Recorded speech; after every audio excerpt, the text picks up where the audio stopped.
Mosseri, the CEO of Instagram, says, if you want to get more views on your pictures, not videos, pictures, use Carousel.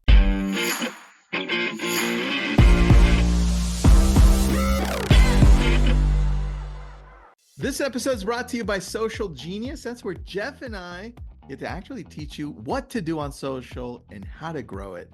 Jeff, why should people join? You know, if you are the type of professional that wants to do it yourself, and maybe your budget's a little bit lighter and you can't afford to hire somebody to do all the editing, do the fancy stuff for you, we're going to teach you how to do all this stuff. And the truth is, most of these social platforms are now favoring authenticity. So it's shooting these green screens and doing remixes and understanding what's trending. Those are the things that matter the most to your social strategy. And so if you like to be inside of a tight culture of people that are like-minded and want to do it themselves, then SocialGenius is perfect for you. We'll see you there. You'll never find it for less than this anywhere else. It's very inexpensive. We'll see you on the other side. Tristan, on today's episode of the podcast, I think we've got a few things to discuss in regards to news that has come out, two of them by way of Instagram at a Mosseri. And then really the third one is a really strong reminder on how algorithms work. Now, we're going to specifically go through TikTok, but I'm fairly certain, and I think you would agree with me, what we're going to go through is applicable to every platform pretty much. I agree. And even though we're going over, what was that really nice one? Key factors driving the TikTok algorithm. All 5 of those, I think, are important everywhere, right? Even though Instagram highlighted one the last, 2 months ago, I think all 5 are important. Dude, let's start with the profile. Instagram sexified the sharing the profile. It looks kind of nice, man. It looks nice. I'm impressed. It looks sexy. Yeah. Looks sexy. I mean, my opinion on this is when I first saw it, I got that that feeling that you get when you climb the rope in gym class, and then I went and looked at it and I was like, okay, this is cute. Is this another typical cute Instagram update that really has no relevance? And that's what I haven't figured out yet. So I don't want to rip it all the way yet, but I'm really not sure how useful this really is. Yeah, I don't think it has any relevance yet, right? Unless, and I don't know if I've checked enough on it yet, but unless I can use it to share it where it has all of my contact info as well as my links. Because then at that point, it's like, hey, here's my contact info. I'm just sharing my Instagram link with everything that's important. But I didn't check if that was there or not, so... I think it's just a clean way to share your profile, which is nice, and it specifically states here, and this is a great reminder for everybody. Instagram says the new cards will help creators make connections with brands. Okay, so that is a great stark reminder that I talk about all the time of how we are so incredibly jaded on what success on social media means. Most of our listeners have no aspirations to connect with brands ever. They have an aspiration to sell another house, make another connection with the real estate agent, right? Make a connection with a consumer. We're not after brand deals. And so again, all this stuff, I wish Instagram would figure out at some point, stop talking to the creator, which is less than 1% of the population, and talk to everybody else. And I think this is a great example of that. Yeah, but anyway, I'm taking a look at it now. It's kind of cool. 2 things. One, yeah, I agree with you, but they're never going to, because the people that drive the channels, including YouTube, are the creators. So, and that's what everyone aspires to be, because, we live in a world where we want to be like Mike. Do you remember the commercials? Do you like Mike? Yeah, it's great. You're one of the greatest of all time. But do they? I mean, I agree. A 15 to 20-year-old who doesn't know what they want to do with their life aspires to that. But a 47-year-old who has gray hair and their beard like a motherfucker, that they don't aspire for that. That's true. But then they also have to take a look at those accounts that have performed well in their field, if they're looking at it as a business like we are, and they'll be like, oh, you know what? This is a great example of what good or great looks like in my field. I can emulate or at least be inspired by it. So I see what they're saying, but I also get your point, dude. I'm in the middle on this one. So do me a favor. I just texted you mine. Text me yours, and let me just see what happens when I click on it, because there is a potential use for sharing it with consumers if somebody actually does that. And I think that is probably the biggest point to make here. Mm-hmm. If this is not something that you do as a real estate agent, you should. You should gauge your customer. Again, if they're 75 years old, sharing your Instagram profile probably is not going to enhance the experience for them. But if you are working with a 30-year-old consumer who's looking to buy a house and you share your Instagram profile with them, they might be like, oh, that was different. No other realtor's done that before. This is cool. And then they go down the rabbit hole, assuming you've been creating content. So again, know your customer and then decide when you're going to use it. Because I bet, Tristan, not a lot of people do. That's true. You know, yours, it is cool. It's sexy. Yeah, but hold on. There's so I did this on Friday when I was speaking in Santa Cruz, and I had somebody send it to me that was on stage with me. I wasn't their friend. If you're not their friend, what happens is it shows the profile on both sides, right? And one of the things, click on yours, because that's the only way you can see it. Click on yours, and when you double click it, then it shows the things you and I have been talking about for years, which is organize your profile so people understand what you do quickly. And you see the little emojis, you see what it says. I think that's what I see when I click on yours. Oh, it shows me this. Yeah, that's what I'm talking about. So yours shows me the exact same thing, which I love, dude. And then when you click it, it flips to the, yeah, that's right. Yeah.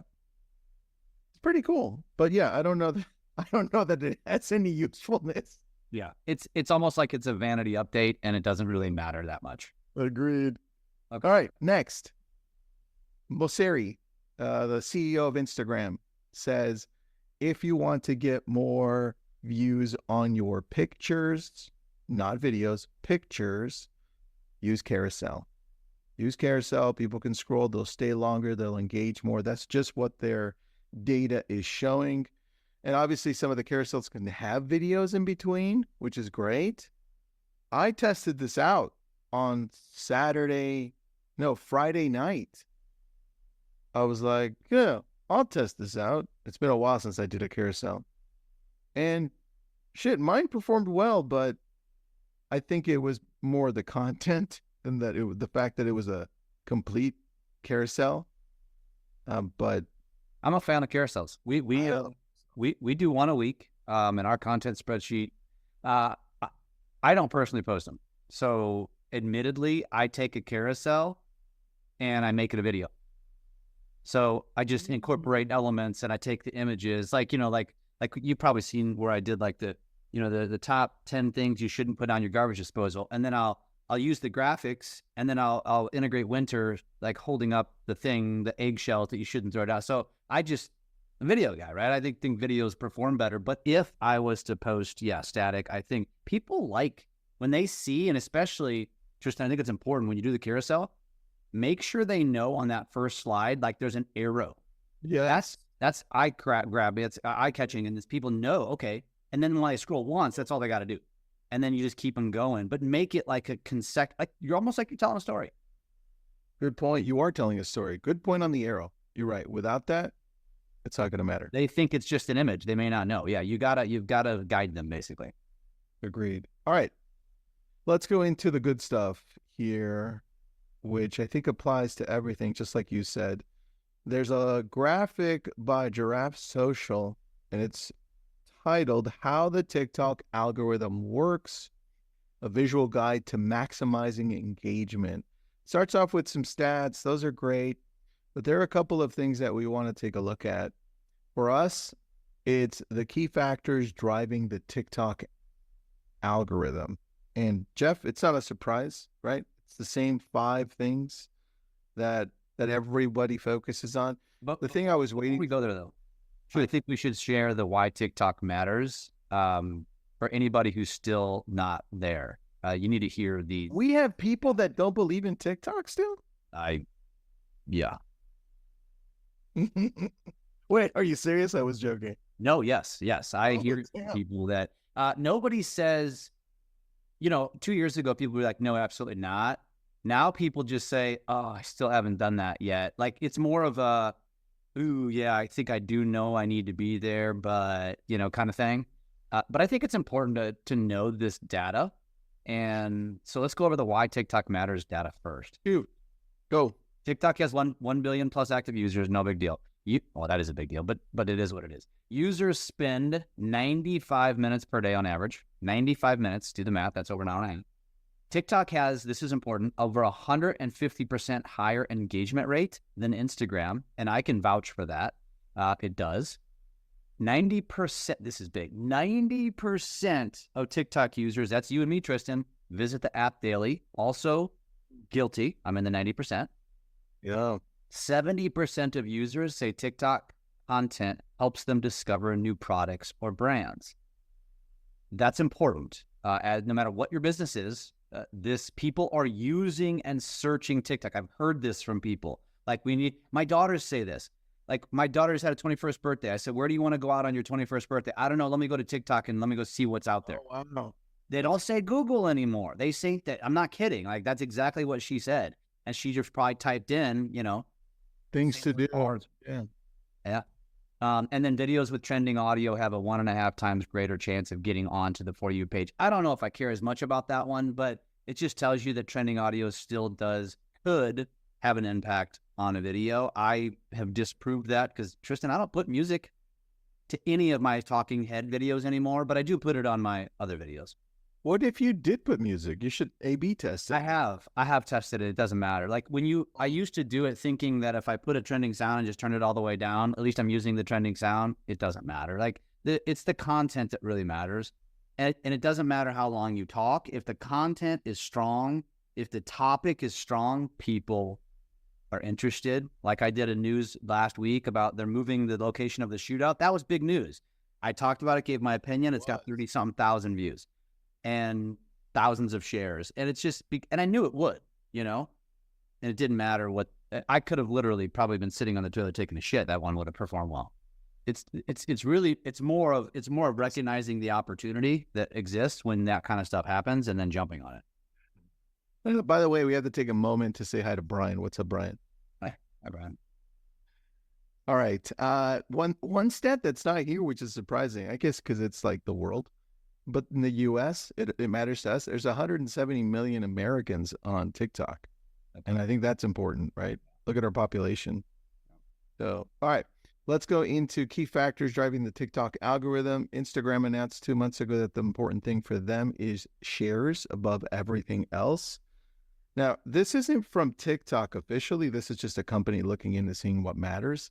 So according to this company, they've broken it down to the 5 things that we all know matter: likes and comments, shares and follows, and watch time. I think here's one: videos watched all the way through rank higher. On average, videos retaining 70% of viewers are greatly boosted. So that would be a target if I wanted to focus on watch time. Make my video interesting, shorter, or interesting and shorter, right? Yeah. That would definitely increase my chances of getting a viral video, right? So I like that. Super easy, nothing new. I wanted to go into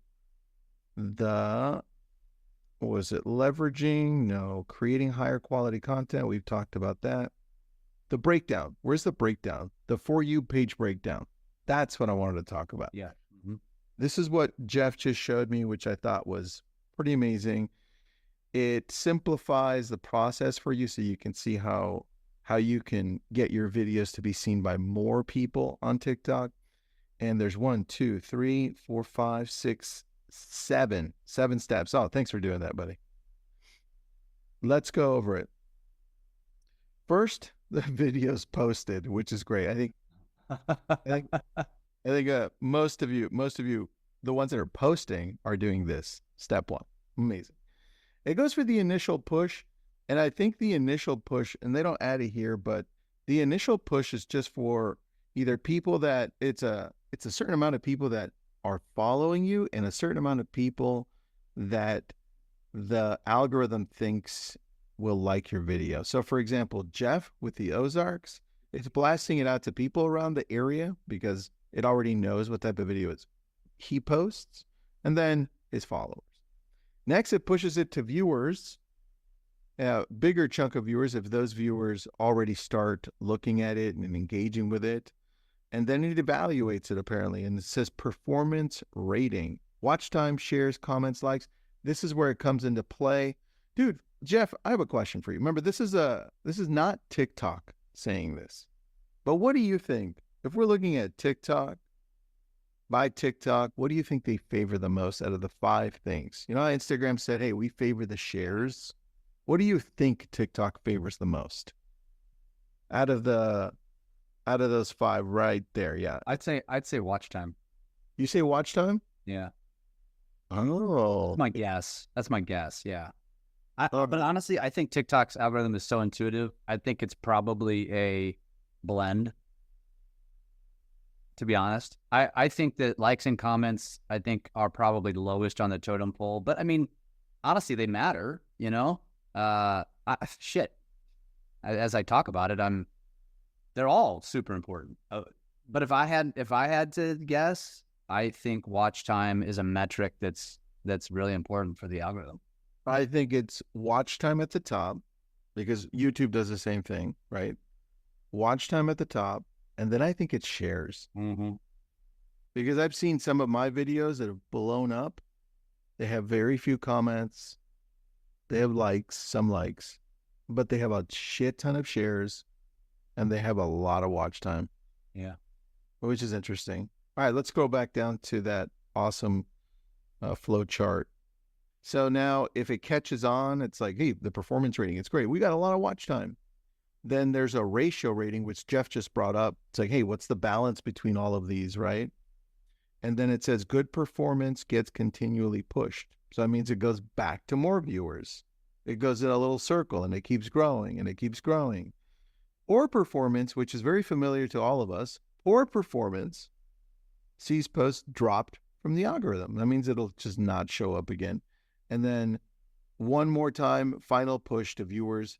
And that, I think, there's a gap there because I've seen some of my videos get pushed a week, 2 weeks later, and all of a sudden they start picking up more.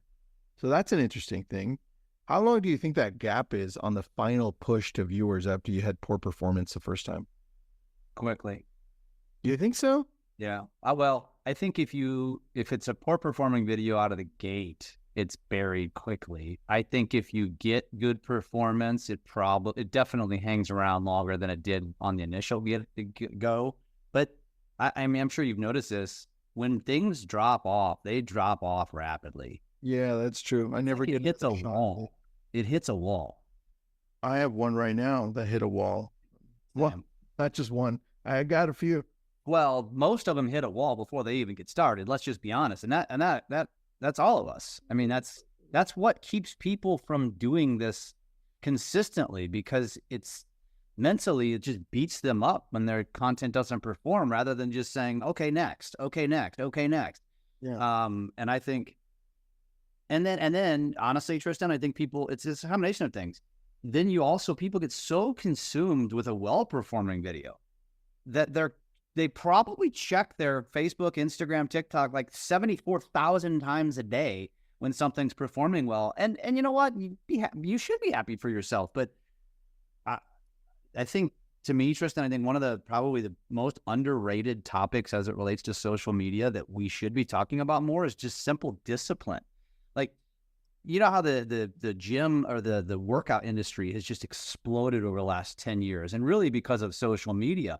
And what is probably the most talked about principle as it relates to building a healthy lifestyle? discipline, right? It's the same concept. And so it's like, I don't know why everybody talks about, do this in your video, do that to your video. You'll learn this editing skill, talk about this, but nobody's talking about the discipline of ignoring, not getting down on yourself when something doesn't perform well, or the discipline to not get so consumed with a high performing post that it chews up 2 days. Like, I've been there. Like, yeah, that's true. Literally, it's like, fuck, I just wasted 2 days constantly checking. And it's like, I need to have the discipline to just go in 15 minutes at 5 o'clock.